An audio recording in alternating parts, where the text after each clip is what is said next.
नमस्कार सभी साथियों को। नमस्कार साथियों, चलिए आज की क्लास में आपके लिए बायोलॉजी की क्लास लाया हूं। बायोलॉजी में पाचन क्रिया की आप लोगों के लिए आज मैं क्लास लाया हूं।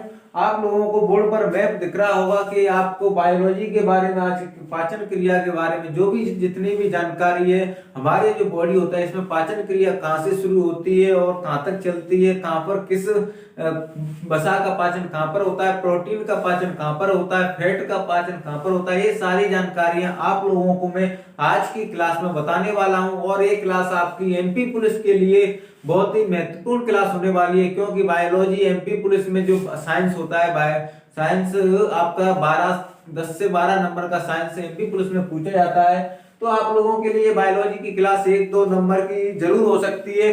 तो आप लोग एक बार मैप को देख लो ठीक से, जिससे कि आज की क्लास को हम शुरुआत करते हैं। साथियों देखिए, तो आपने आज जो मैप को देख लिया होगा बिल्कुल क्लियर से। तो मैं आप लोगों को बता दूं कि आपका ये सबसे पहला वाला ये इतना बड़ा बॉक्स दिया हुआ है, दूसरा बॉक्स आपका ये दिया हुआ है और तीसरा बॉक्स आपका ये दिख रहा होगा। आपको इसमें 3 बॉक्स दिख रहे होंगे। आपका जो पहला वाला बॉक्स है उसका नाम है आमाशय। पहले वाले बॉक्स का क्या नाम है? आमाशय, ठीक है। दूसरा वाला जो इतना बड़ा बॉक्स दिया हुआ है उसका नाम है छोटी आंत, ठीक है। तीसरा बॉक्स आपको सबसे नीचे दिया हुआ है बड़ी आंत। तीसरा बॉक्स सबसे नीचे दिया हुआ है बड़ी आंत। तो भोजन का पाचन हमारे शरीर में कहां से शुरू होता है, मैं आप लोगों को बता दूं। सबसे पहले भोजन का पाचन, हम जो भोजन करते हैं तो भोजन का पाचन मुंह से ही शुरू हो जाता है। आप लोग मुंह में भोजन को चबाते हैं तो आपका भोजन का पाचन मुंह से ही शुरू हो जाता है, क्योंकि मुंह में ही आपका जो भोजन जाता है, मुंह में भोजन जाने के बाद उसमें लार मिल जाता है। तो लार मिलने से ही आपके भोजन की शुरुआत हो जाती है, पचाने की शुरुआत हो जाती है, ठीक है। तो आपका एक गला है, ये आप लोगों की जो अंग है मैंने बड़े बड़े इसमें दिखा दें, क्योंकि आपको समझाने के लिए सबसे बेहतरीन तरीका यही है। ये आपका गला है, आपका इससे ऊपर मुंह के द्वारा आपने भोजन को खाया और जो नलियां होती, नलियों के द्वारा आपका भोजन बॉडी के अंदर प्रवेश करेगा। तो भोजन होगा वो सबसे पहले कार्डियक आर्सीफेगम वाल्व, कार्डियक आर्सीफेगम वाल्व के द्वारा भोजन सबसे पहले आपका आमाशय में प्रवेश करेगा। आमाशय में कितने पार्ट है, पहले आमाशय के बारे में जानते हैं। आमाशय में कितने पार्ट होते हैं? आमाशय में कार्डियक, फुंडिक एवं पाइलोरिक। आमाशय में 3 पार्ट होते हैं। आमाशय में 3 पार्ट होते हैं, कार्डियक, फुंडिक और पाइलोरिक। आमाशय में कितने पार्ट होते हैं? 3 पार्ट होते हैं, कार्डियक, फुंडिक और पाइलोरिक। आमाशय के 3 पार्ट हो चुके हैं आपके। तो सबसे पहले जो आपका भोजन होगा वह कार्डियक वाले भाग में प्रवेश करता है। कौन से भाग में? इस वाले कार्डियक वाले भाग में आपका जो भी भोजन होगा सबसे पहले इसी में प्रवेश करेगा।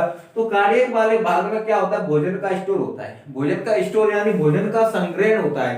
कार्डियक वाला भाग में भोजन का क्या होता है? संग्रहण। मनुष्य में भोजन का संग्रहण कार्डियक वाले भाग में हो जाता है, लेकिन यह वापस आपके जो कार्डियक आर्सीफेगम वाल्व के द्वारा वापस आपके मुंह में नहीं पहुंच पाता। उसके बारे में सबसे पहले इसी कार्डियक वाले वाल्व की आपको जानकारी दे दूं मैं। जो आपका कार्डियक आर्सीफेगम वाल्व होता है, जो कि यहाँ पर ये लगा हुआ है, ये क्या वाल्व, वाल्व को हिंदी में कपाट बोलते हैं। ये आपका ये वाल्व लगा हुआ है, कार्डियक आर्सीफेगम वाल्व। आप लोगों ने देखा होगा कई पशुओं को, जैसे बकरी है, जो बहुत सारे पशु होते हैं जो खाना खाने के बाद, जैसे उन्होंने कोई भी खाना खा लिया, खाना खाने के बाद वह रात में अपना मुंह चलाते रहते हैं और मुंह से जो कई पशुओं को देखा होगा आपने, बकरी वगैरह जो गुठलियां बाहर निकालती है। तो उन पशुओं में कार्डियक आर्सीफेगम वाल्व क्या होता है? कमजोर होता है। तो वे पशु अपने भोजन का संग्रहण कार्डियक वाले पार्ट में कर लेते हैं, फिर रात में उस भोजन को चबा चबा कर खाते हैं और कुछ उसमें गंदगी होती है उसको मुंह के द्वारा बाहर निकाल देते हैं। ऐसा मनुष्य में बिल्कुल नहीं होता, ये कुछ पशुओं में होता है। बकरी, भैंस, गाय, जो भी आपके पशु होते हैं वो रात में बैठे बैठे अपना मुंह चलाते हैं और अपने भोजन का क्या करते हैं? पाचन करती है, ठीक है। लेकिन मनुष्य में ऐसा नहीं होता। अब दूसरा, इस कार्डियक वाले पार्ट में जो आपका भोजन आता है, इसमें क्या होता है? इसमें भोजन का स्टोर होता है, ठीक है। क्या होता है? भोजन का स्टोर कार्डियक वाले भाग में। और कौन से वाल्व के द्वारा आता है भोजन? कार्डियक वाले भाग में। यहाँ अगर आप लोगों का क्वेश्चन बने कि आमाशय में भोजन कौन से वाल्व से प्रवेश करता है, तो आपका आंसर होगा कार्डियक आर्सीफेगम वाल्व से आमाशय में भोजन प्रवेश करता है। आमाशय के कौन से भाग में प्रवेश करता है? सबसे पहले कार्डियक वाले भाग में, ठीक है। इसके बाद आपका फुंडिक वाले भाग में जो भोजन होगा प्रवेश करेगा, फुंडिक वाले पार्ट में आएगा। फुंडिक वाले पार्ट में क्या होता है? HCl का स्राव होता है। जो आपका हाइड्रोक्लोरिक अम्ल होता है उसका क्या होता है, स्राव होता है, स्त्राव होता है, यानी कि HCl का स्राव होता है जो आपका ऑक्सीटिक ग्रंथि से होता है। अब आप लोगों का एक नंबर एक पक्का हो गया कि जो हाइड्रोक्लोरिक अम्ल होता है जो कहां से इसका निकलता है, यानी कहां से, कौन सी ग्रंथि से हाइड्रोक्लोरिक अम्ल के रिसाव होता है, यानी किस ग्रंथि से यह निकलता है। तो आप ऑक्सीटिक ग्रंथि इसका आंसर लगाओगे। क्या लगाओ, HCl जो आपका अम्ल होता है वो ऑक्सीटिक ग्रंथि से निकलता है। HCl जो भोजन के साथ मिल जाता है तो ये काय का कार्य करता है, भोजन के साथ मिलने से यह भोजन को सड़ने से बचाता है, यानी कि आपका जो भोजन है फुंडिक वाले भाग में यह भोजन सड़े नहीं, इसलिए HCl का इसमें मिल जाता है। HCl जो भोजन के साथ मिल जाता है तो यह भोजन को सड़ने से बचाता है। दूसरा HCl का क्या कार्य होता है, जब भोजन के साथ HCl मिल जाता है तो इसी को कायम बोला जाता है। जब भोजन के साथ HCl मिल जाता है तो इसी को क्या बोला जाता है, कायम। आप लोग इस शब्द को याद रखिएगा, जब HCl किसके साथ मिल जाता है, भोजन के साथ, HCl भोजन के साथ मिल जाता है तो क्या बन जाता है, कायम। इसको क्या बोला जाता है, कायम। अगर प्रश्न आ जाए आपके एग्जाम में कि HCl को भोजन के साथ मिला दिया जाता है तो उसे क्या बोलते हैं, तो HCl को भोजन के साथ मिलने के बाद उसे कायम बोलते हैं। क्या बोलते हैं, कायम।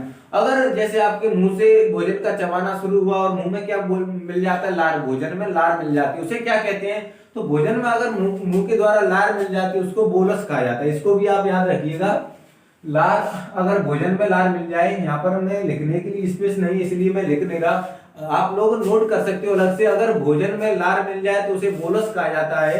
ऐसे आप लिख लेना, भोजन प्लस लार तो उसको बोलस कहा जाएगा, और HCl प्लस भोजन तो उसको क्या कहा जाएगा, कायम कहा जाएगा। तो आपकी यहाँ तक आप लोगों को क्लियर समझ में आ गया होगा। उसके बाद फुंडिक वाला पार्ट आपका कंप्लीट हो गया। फुंडिक के बाद आपका पाइलोरिक वाला पार्ट में भोजन आता है। कौन से पार्ट में आता है, पाइलोरिक वाले। ये अभी आपकी आमाशय में ही बात हो रही है, आमाशय के अंदर ही बात हो रही है, किस वाले पार्ट में आता है, पाइलोरिक वाले पार्ट में।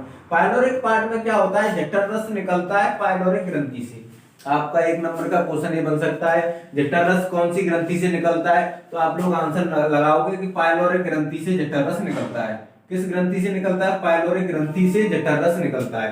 ठीक है, कौन से वाले पार्ट में, आमाशय का जो पाइलोरिक वाला पार्ट होता है उसमें जठर रस निकलता है पाइलोरिक ग्रंथि से। कौन सी ग्रंथि से, पाइलोरिक ग्रंथि से जठर रस इसमें निकलता है। ठीक है, अब इसके बाद आपका जो आमाशय वाला पार्ट था उसके तीनों भाग कंप्लीट हो चुके हैं। उसके बाद आपका जो भोजन होगा वह कौन से पार्ट में जाएगा, छोटी आंत में। तो आपको ये बात मालूम चल गई होगी कि सबसे पहले जो भोजन का पाचन होता है मुंह के द्वारा पाचन होता है, मुंह के द्वारा लार मिल जाती है, वहीं से आपके भोजन का पाचन हो जाता है। और सबसे पहले आपका भोजन पाचन होने के लिए आमाशय वाले इन पार्ट्स में जाता है, आमाशय के इन 3 पार्ट्स में जाता है। उसके बाद आपका भोजन छोटी आंत में प्रवेश करता है। छोटी आंत में कहां से प्रवेश करता है, पाइलोरिक कपाट, पाइलोरिक कपाट यानी पाइलोरिक वाल्व के द्वारा। ये वाला पाइलोरिक वाल्व किसमें खुलता है, ड्यूडेनम में। आपका एक क्वेश्चन भी बन जाता है कि आपका कार्डियक आर्टरी वाल्व किसमें खुलता है, तो वह कार्डियक में खुलता है। पाइलोरिक वाल्व किसमें खुलता है, वह ड्यूडेनम में खुलता है। पाइलोरिक वाल्व किसमें खुलता है, ड्यूडेनम। ये आपके यहाँ पर वाल्व लगे हुए, वाल्व क्या क्या कार्य करते हैं, यहाँ पर कोई भी भोजन आएगा तो उस भोजन को वापस नहीं जाने देंगे, यहाँ पर भी कोई भोजन आएगा तो उस भोजन को वापस नहीं जाने देंगे, यानी उस भोजन को वापस लौटने नहीं दिया। यानी कि अगर एक बार आपका छोटी आंत में जो भोजन आ गया, छोटी आंत में जो भोजन आ गया एक बार, तो वह वापस आपका आमाशय में नहीं जाएगा। तो ये वाल्व इसीलिए इसमें लगे होते हैं। तो जो पाइलोरिक वाल्व लगा होता है वह कौन से वाले पार्ट में खुलता है, छोटी आंत के ड्यूडेनम में खुलता है। तो ड्यूडेनम में क्या होता है, पित्तरस निकलता है आपका लीवर से, यकृत से। कैसे, लीवर यानी यकृत से। आपका इसमें पुस्तक में लिखा हुआ दिख रहा होगा आपको। इसमें क्या होता है, पित्तरस निकलता है। पित्तरस कैसे निकलता है, लीवर से। इसमें ड्यूडेनम वाले पार्ट में पित्तरस निकलता है लीवर से, तो ये भोजन में मिल जाता है। पित्तरस लीवर से निकलता है। फिर इसके बाद आपका जो भोजन आता है वो जेजुनम में जाता है। जेजुनम में ब्रूनस ग्रंथि से आपका आंतरिक रस निकलता है। जेजुनम में क्या होता है, जो ब्रूनस ग्रंथि होती है, ये आपकी दिख रही है, ब्रूनस ग्रंथि से आंतरिक रस निकलता है और यह भी भोजन में मिल जाता है। भोजन का इस वाले जो जेजुनम वाला पार्ट होता है इसमें भोजन का बिल्कुल पाचन नहीं होता। जो ब्रूनस ग्रंथि से आंतरिक रस निकलता है इसमें ओनली आंतरिक रस इसमें मिलता है। जेजुनम वाले पार्ट में भोजन का बिल्कुल भी पाचन नहीं होता। इसके बाद क्या में आता है, इलियम वाले पार्ट में आता है। इलियम में एक बिली नामक अंगुली नुमा संरचना होती है, जो हमारी हाथ की अंगुलियां हैं इनके नुमा एक संरचना होती है बिली नुमा। इस बिलीनुमा संरचना का क्या कार्य होता है, पीसीएफ को ब्लड में पहुंचाना। आप लोगों को समझ में नहीं आया होगा, इलियम में जो बिलीनुमा आपकी संरचना होती है, उंगलीनुमा जो संरचना होती है, बिली उसका नाम है। बिली आप इसे यहाँ इंग्लिश में भी लिख सकते हो, VILL और बाई, इसको इंग्लिश में भी आप लोग यहाँ पर लिख सकते हो बिली, BILL बाई। बिली नुमा जो संरचना होती है वह क्या कार्य करती है, पीसीएफ को ब्लड में पहुंचाती है। पीसीएफ, पी यानी कि प्रोटीन, सी यानी कार्बोहाइड्रेट और एफ यानी कि फैट, फैट यानी वसा। ठीक है, पीसीएफ को ब्लड में पहुंचाना, पी यानी प्रोटीन, सी यानी कार्बोहाइड्रेट और एफ यानी कि फैट, फैट यानी वसा, फैट इसको क्या में पहुंचाती है, ब्लड में। हमारी बॉडी के अंदर जो ब्लड होता है उसमें पीसीएफ को पहुंचाना किसका काम है, बिली का। आपका क्वेश्चन बन जाए कि ब्लड में प्रोटीन, कार्बोहाइड्रेट एवं वसा को कौन पहुंचाता है, तो बिली नामक जो अंगुलीनुमा संरचना होती है, बिली नामक अंगुलीनुमा जो संरचना होती है वह पीसीएफ को ब्लड में पहुंचाती है। ठीक है, इसके बाद आपका जो तीसरा वाल्व होता है, इलियोसिकम वाल्व। इलियोसिकम वाल्व, इसका नाम कैसे रखा है, इलियम है, नीचे वाला पार्ट आपका बड़ी आंत का पार्ट कौन सा है, ये छोटी आंत है, बड़ी आंत, बड़ी आंत का पार्ट कौन सा है, सीकम। तो इस वाल्व का नाम रख दिया गया है इलियोसिकम। इस वाल्व का नाम पाइलोरिक वाल्व रखा हुआ, पाइलोरिक का पार्ट रखा है जो कि आपका आमाशय का पार्ट, उससे इसमें एक कार्डियक वाला पार्ट है, इसलिए इसका कार्डियक आर्सिफिकम नाम रखा हुआ है। ठीक है, तो इसमें इलियोसिकम नाम रखा है क्योंकि इलियम का में खुलता जाकर सीकम में। आपके क्वेश्चन कई बार पूछे गए हैं कि इलियम जो छोटी आंत का जो भाग इलियम होता है वह बड़ी आंत के किस भाग में खुलता है, तो आपका जो छोटी आंत का इलियम जो पार्ट होता है वह बड़ी आंत के सीकम वाले भाग में खुलता है। सीकम वाले भाग में आपका यहाँ पर एक अवशेषी अंग पाया जाता है, ये आपको अंगुलीनुमा अवशेषी अंग दिख रहा है, इसका नाम है अपेंडिक्स अवशेषी अंग, ये लिखा हुआ है इस पर अवशेषी अंग अपेंडिक्स। इसके बारे में कुछ जानकारी दे दूं, जो अपेंडिक्स होता है, जो अवशेषी अंग क्या होते हैं, अवशेषी अंग ऐसे अंग होते हैं जिनकी बॉडी में आपको बिल्कुल कोई जरूरत नहीं है, पहले इसकी जरूरत थी। जो अपेंडिक्स होता है उस पुराने जमाने में इसकी बेहद जरूरत थी, क्योंकि उस जमाने में मनुष्य ने आग का आविष्कार नहीं किया था। उस जमाने में क्या करते थे, जो भी जंगली जानवर होते उनको जिंदा पकड़ के उनको खा लेते थे। जो भी आदि मानव हुआ करते थे जंगली जानवरों को जिंदा पकड़ के खा लेते थे। तो उसमें क्या है, बहुत स्ट्रॉन्ग फैट होती है, जो अगर उस किसी भी भोजन को पचाया ना या जंगली जानवरों को बिना पकाए अगर आप लोग खाओगे तो उनमें स्ट्रॉन्ग जो फैट होती है, तो उनको पचाना जो मनुष्य के बस की बात नहीं होती। यानी कि अपेंडिक्स इसी काम का होता था उस समय पर। अपेंडिक्स से क्या होता था कि जो भी आपका जंगली जानवर यानी जिसमें सबसे ज्यादा भरपूर वसा होती है उस भोजन को पचाने का काम करता था। लेकिन अब आदि मानव नहीं रहे हम, अब मानव हो चुके, तो हम अब ऐसा कोई भी भोजन नहीं करते हैं। जितना भी जब भोजन करते हैं उसे पकाकर करते हैं। अगर आप लोग मांस मछली जो भी कुछ खाते हैं तो उसको भी क्या करते हैं, पकाकर खाते हैं। तो आपका जो अपेंडिक्स था वो अवशेषी अंग बन चुका। अवशेषी अंग अब इसका कोई कार्य नहीं रहा। तो अवशेषी अंग के बारे में कुछ और बातें हैं। अवशेषी अंग वो अंग होते हैं जिसका हमारे जीवन में कभी जैसे कार्य नहीं होता। वैज्ञानिक बताते हैं हमारे जो कान होते हैं ये अवशेषी अंग होते हैं। कान की जो पिल्लियां होती है, कान नहीं, ये कान की इनकी पिल्ली बोलते हैं, कान की जो पिल्ली होती है इन्हें अवशेषी अंग कहा जाता है। आप लोगों को ये दिख रहा होगा। तो अवशेषी अंग उन्हें कहा जाता है जिनका कोई कार्य, इनका कोई वैज्ञानिक भाषा से कोई कार्य नहीं है। जो अवशेषी अंग इससे बोलते हैं इनका वैज्ञानिक भाषा से कोई कार्य नहीं है।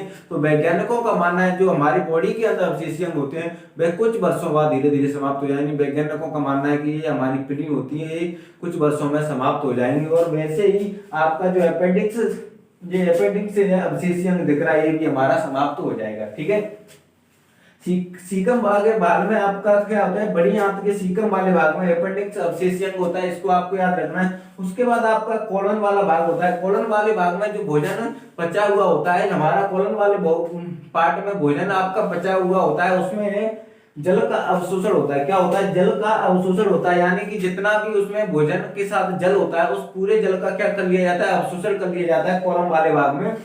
और इसी वाले भाग में ई कोलाई बैक्टीरिया पाए जाते हैं। क्या पाए जाते हैं, ई कोलाई बैक्टीरिया क्या करते हैं, जो भी पचा हुआ भोजन होता है उसको बिल्कुल सड़ा गला देते हैं। और ई कोलाई बैक्टीरिया के बारे में एक बात और बता दूं, इनका मनुष्य के साथ सहजीवी संबंध होता है। किसमें पाए जाते हैं, सबसे पहला आपका क्वेश्चन है ई कोलाई बैक्टीरिया कौन से वाले भाग में पाए जाते हैं? बड़ी आंत के कोलन वाले भाग में पाए जाते हैं। इनका मनुष्य के साथ कैसा संबंध होता है? सहजीवी संबंध होता है। सहजीवी संबंध क्या होता है? जैसे कि सहजीवी संबंध वो संबंध होता है, जैसे आप लोग देखते हो कई बार कोई वृक्ष है और इस पर किसी प्रकार की कोई भी बेल चढ़ जाती है, और वो बेल क्या करती है कि उस वृक्ष से जो भी अपना जो काम की चीज होती है, यानी कि जो भी उसको उसमें से फ्रूट्स वगैरह जो भी भोजन वृक्ष से चाहिए होगा, वह बेल उस वृक्ष से खींच लेगी, और वृक्ष आपका देखना कुछ मंथ के बाद सूख जाएगा, लेकिन बेल उसके ऊपर हरियाली बनी रहेगी, यानी बेल उस पर अपना जो भोजन वृक्ष से लेती रहेगी और वृक्ष को सुखा देगी। तो वह कैसा परजीवी संबंध होगा? वह बेल का वृक्ष के साथ कैसा होगा? परजीवी संबंध। और अगर कोई उसके ऊपर ऐसी बेल होती है जिससे कि वो वृक्ष भी बना रहे, हरा भरा बना रहे, और बेल भी हरा भरी बनी रहे, तो ऐसा बेल के साथ में नहीं होता, क्योंकि उसे बेल को फूड की जरूरत होती है, और वह वृक्ष से अगर लेगी तो वृक्ष से फूड लेगी तो वृक्ष का सूखना तय है। लेकिन ई कोलाई बैक्टीरिया ऐसा हमारे साथ, मानव के साथ इनका संबंध सहजीवी होता है, ये ऐसा नहीं करते, क्योंकि ये ई कोलाई बैक्टीरिया क्या करते हैं, जो आपका सड़ा गला भोजन होते हैं उसको और सड़ाते गलाते हैं, उनमें से जो प्रोटीन, इनमें से यानी प्रोटीन वगैरह सब अलग हो जाता है, सड़ा गला भोजन होता है उसको ये सड़ाते हैं और मानव के बिल्कुल भी नुकसान नहीं पहुंचाते। इसलिए ई कोलाई बैक्टीरिया का संबंध मानव के साथ सहजीवी संबंध है। आपका एक क्वेश्चन बन सकता है एमपी पुलिस के लिए। सबसे नीचे का पार्ट आप लोगों को दिख रहा होगा रेक्टम। रेक्टम वाला भाग क्या है? आपका मलाशय। यानी यहाँ पर आपके भोजन का बिल्कुल पाचन हो चुका है और यह मलाशय में परिवर्तित हो चुका है। ये जो भोजन का बैक्टीरिया द्वारा मल में बदल दिया जाता है, यानी मलाशय जो रेक्टम वाला भाग है इसमें जो बैक्टीरिया होते हैं उनके द्वारा भोजन को मल में बदल दिया जाता है और फिर बॉडी के द्वारा मल को बाहर त्याग दिया जाता है। ठीक है। आपका जो सबसे बड़ा भाग होता है वह कौन सा होता है? कोलन। बड़ी आंत का सबसे बड़ा भाग कौन सा होता है? कोलन। पूरे आपका अगर पाचन क्रिया में आप देखेंगे तो सबसे बड़ा भाग कौन सा होता है? कोलन सबसे बड़ा भाग होता है, और रेक्टम सबसे छोटा भाग होता है। रेक्टम क्या होता है आपका? ये वाला पार्ट आपका क्या होता है? सबसे छोटा भाग होता है। अगर आपको क्वेश्चन पूछे जो पाचन क्रिया में सबसे बड़ा भाग क्या होता है, सबसे बड़ा भाग कोलन का होता है और सबसे छोटा भाग आपका रेक्टम का होता है। अब आप लोगों को इतना समझ में आ चुका होगा। एक बार आप लोग इसे बोर्ड पर देख लीजिए, जो भी डाउट्स हो मैं एक बार उन्हें फिर से क्लियर करूंगा। आप लोग अगर इसका स्क्रीनशॉट लेना चाहते हैं स्क्रीनशॉट ले लें, बाकी नोट्स करना चाहें तो आप इसे नोट भी कर सकते हैं, क्योंकि साथ ही साथ नोट भी हो सकता है। बाकी आप वीडियो को दोबारा से प्ले भी करके देख सकते हैं। तो आप लोगों को ये समझ में आ चुका, आपको कुछ क्वेश्चन ये पक्के हो चुके होंगे। एक चीज और बता दूं, जो आपका कार्डियक आर्सिफिकम वाल्व है इसको अनमैच्योर वाल्व भी कहा जाता है। अनमैच्योर वाल्व क्यों कहा जाता है? अधपका वाल्व भी कहा जाता है, क्योंकि यह वाल्व हमारे जैसे जो बच्चे होते हैं, छोटे छोटे बच्चे आपने देखे होंगे, उन बच्चों के ये वाल्व बिल्कुल नहीं होता। कार्डियक आर्सिफिकम वाल्व अगर क्वेश्चन बने कि बच्चों में कौन सा वाल्व नहीं होता, तो कार्डियक आर्सिफिकम वाल्व नहीं होता। उसका रीजन क्या होता है? जैसे छोटे छोटे बच्चों को आप ऐसे उल्टा कर दोगे तो तुरंत से वो उल्टियां करने लगे, यानी उनकी उल्टी तुरंत हो जाती है। तो उसका रीजन क्या होता है? उनका भोजन जो कार्डियक में स्टोर होता है वह भोजन इस वाल्व से दोबारा वापस मुंह के द्वारा निकल जाता है और वे उल्टियां करने लगते हैं। तो ऐसा क्यों होता है? क्योंकि उनमें कार्डियक, छोटे बच्चों में कार्डियक आर्सिफिकम वाल्व नहीं होता। ठीक। लेकिन जैसे ही बच्चे मेच्योर होते जाते हैं, 18 साल के हो जाते हैं, तो उसके बाद ये वाल्व उनमें विकसित हो जाता है। लेकिन फिर भी यह इतना विकसित नहीं होता कि भोजन वापस न, अगर इस वाल्व पर ज्यादा प्रेशर डलता है, जैसे उल्टियां होती है तो ज्यादा प्रेशर डलता है, तो तब यह विपरीत दिशा में फिर भी खुल जाता है। कार्डियक आर्सिफिकम वाल्व विपरीत दिशा में खुलने वाला ऐसा वाल्व है जो कि मनुष्य के विपरीत दिशा में खुल जाते हैं। यानी कि जो वाल्व होते हैं ये सभी के सभी वाल्व एक ही दिशा में खुलते हैं, सिर्फ बाहर की दिशा में खुलते हैं और अंदर के लिए नहीं खुलते। लेकिन जो कार्डियक आर्सिफिकम एक ऐसा वाल्व है जो कि अंदर की ओर खुलता है। ठीक है। एक चीज आप लोग ये ध्यान रखना, HCl जो हाइड्रोक्लोरिक अम्ल होता है वो भोजन के साथ मिल जाता है, उसे कायम कहते हैं, और लार भोजन के साथ मिल जाती है उसे बोलस कहा जाता है। ठीक है। सेकंड बात आप ये याद रखना, HCl का स्त्राव ऑक्सीटिन ग्रंथि से होता है। पाइलोरिक जो जेटरस होता है उसका पाइलोरिक ग्रंथि से स्राव होता है, और पित्रस का स्राव आपका यकृत यानी लीवर से होता है। आंतरिक रस का स्राव भ्रूणस ग्रंथि से होता है। जो बिली अंगुलीनुमा संरचना होती है उसका काम क्या होता है? PCF को ब्लड में पहुंचाना है, प्रोटीन, कार्बोहाइड्रेट और वसा। PCF यानी प्रोटीन, कार्बोहाइड्रेट, फैट यानी वसा को ब्लड में पहुंचाना काम होता है। ठीक है। सबसे बड़ा भाग कोलन होता है, सबसे छोटा भाग रेक्टम होता है, और कॉलम में ई कोलाई बैक्टीरिया पाए जाते हैं। ई कोलाई बैक्टीरिया का मानव के साथ सहजीवी संबंध होता है, और जो अपेंडिक्स होता है वो हमारे बॉडी का एक अवशेषी अंग है। ठीक है, इतना आप लोगों को समझ में आ चुका होगा। ये पाचन प्रक्रिया है, मानव की पाचन प्रक्रिया है, आपको समझ में आ गई होगी। तो नमस्कार साथियों, आज की क्लास को यहीं पर समाप्त करते हैं, फिर मिलते हैं किसी अन्य टॉपिक पर अन्य क्लास के साथ। धन्यवाद।